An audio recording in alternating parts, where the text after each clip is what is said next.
युट्युबमा एकदमै मेहनत लाग्छ, एकदमै क्वालिटी दिनुपर्छ र एकदमै विश्वासिलो कन्टेन्ट दिनुपर्छ। यो हावाहुरी हाई हल्लाइको गराउनु छ भने युट्युबमा कस्तो खालको भनेपछि कमेडी स्टाइलको हैन, नत्र सिरियस कन्टेन्ट बनाउनु छ भने एकदमै विश्वासिलो पात्र बन्न सक्नुपर्छ। हैन भने चाहिँ युट्युबमा ग्रो गर्न गाह्रो हुन्छ के।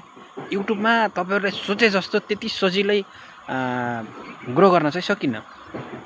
युट्युब च्यानल भनेको फरक ढङ्गको हो। युट्युबको एल्गोरिथम र फेसबुकको एल्गोरिथममा धेरै डिफरेन्स छ हैन। स्ट्रिक्टली दुईवटै छ, फेसबुक पनि छ, युट्युब वाला पनि छ हैन। स्ट्रिक्टली छ, उनीहरुको आफ्नो आफ्नो चाहिँ पोलिसी छ हैन। त्यो अलग कुरा हो। तर भने भिडियो कन्टेन्ट चाहिँ जति फेसबुकमा भाइरल हुन सजिलो छ त्यति युट्युबमा भाइरल हुन चाहिँ सजिलो छैन। त्यसकारणले गर्दाखेरि युट्युबमा ग्रो हुनको लागि ब्रान्ड क्वालिटी चाहिन्छ, भिडियो क्वालिटी राम्रो चाहिन्छ। अनि तपाईले दिन खोजेको मेसेज के हो त्यो कुरामा चाहिँ एकदमै ध्यान दिनुपर्छ।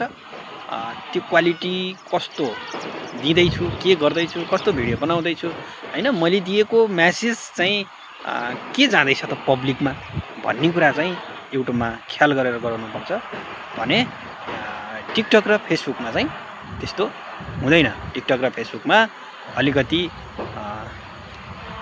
दायाँ बायाँ हैन, अलिकति फरक खालको एक्टिङ गर्न सक्यो, अलिकति युनिकता देखाउन सक्यो भने अलि सजिलै चाहिँ फेसबुक र टिकटकमा भाइरल हुन चाहिँ सकिन्छ है। जति टिकटक र फेसबुकमा भाइरल हुन सजिलो छ त्यति चाहिँ युट्युबमा छैन। जब युट्युबमा चाहिँ तपाईको कन्टेन्ट भाइरल हुन्छ हैन, जब युट्युबले तपाईलाई चाहिँ चिन्छ, तपाईको आइडी एकदमै माथि पुग्छ, जब युट्युबले तपाईलाई माथि पुर्याउने कोसिस गर्छ, तपाईको आइडीलाई, तपाईको युट्युब च्यानललाई चाहिँ पुश गरिरहेको हुन्छ, त्यस्तो अवस्थामा कुनै पनि हालतमा कसैले रोक्न पनि सक्दैन। जब युट्युब च्यानल ग्रो भयो भने कसैले नै रोक्न सक्दैन। त्यति पावरफुल पनि हुन्छ युट्युब च्यानलको पावर। र अर्को कुरा अर्निङ पनि राम्रो हुन्छ।